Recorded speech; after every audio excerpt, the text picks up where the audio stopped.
Today I'm going to be showing you how I replaced my Jeep Cherokee headliner. So here is my headliner removed from the Jeep. You can see that there's stains on it from the previous owner. I'm not sure if that's coffee or what. Some over there by the passenger side where you reach in and get the handrails. That's where people's hands would touch. After 15 years, all this kind of combines to nastiness. And the biggest reason is you can see that it's just falling down on your head when you're driving. So what I'm going to do is actually rip all this off and replace it with this material right here. It's actually headliner material. I got it at a fabric store. And the reason I'm going with black is because this is a utility vehicle. I want it to hide dirt as much as possible. Plus, I have some cool ideas I want to do with it. To start removing this material, I'm just literally going to take the corner off since it's already coming off. And just rip it. Just straight up rip it. It's not hard.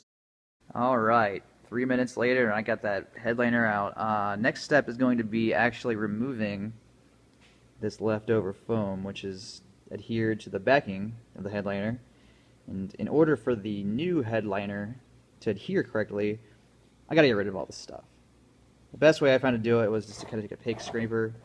It's pretty easy actually. It just kind of wants to come off itself. It's old, so it's not going to stay on there very tough.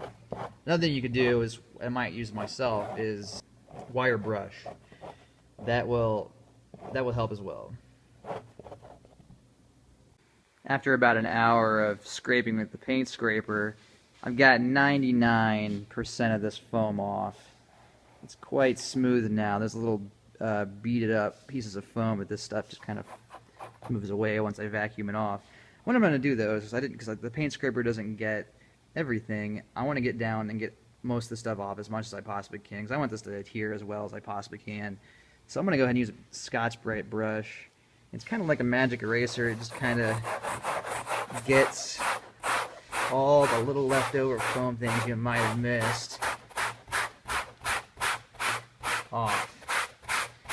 And I'll do this for about 10 minutes, get the rest of this junk. And the last step I did was actually I took a rag and I acetoned washed the entire thing. Just kind of laid it out and just got all that dust off to make sure that that thing is absolutely as clean as it could possibly be. Once that's done, I let it dry for a minute. I lay the material out, and what I'm hoping to do is just to let this kind of form over the entire piece. I'm not gluing it yet.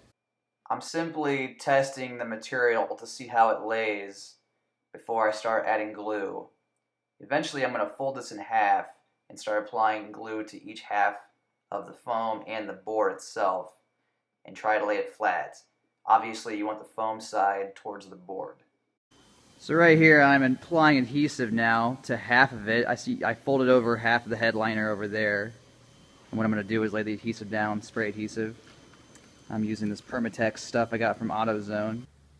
All I'm literally doing is spraying this guy back and forth, getting a nice even coat. I'm going to do this across the headliner and the board.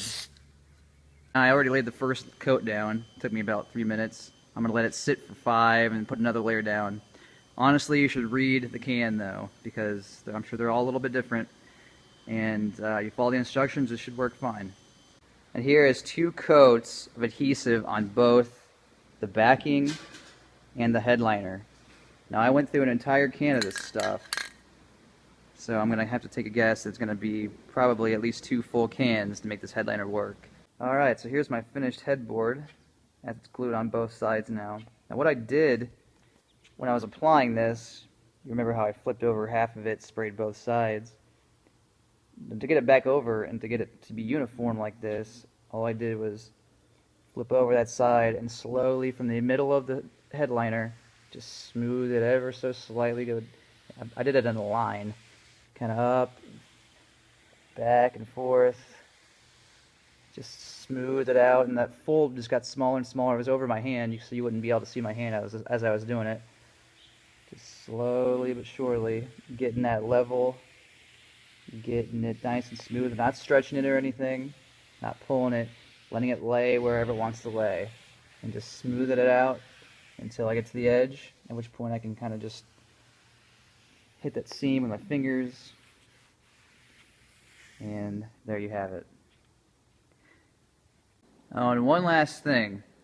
I didn't let this thing sit for 1 day. I didn't let it sit for 2 days. I let it sit for over a week just to see what the glue would do. It's it's stuck. It is on there.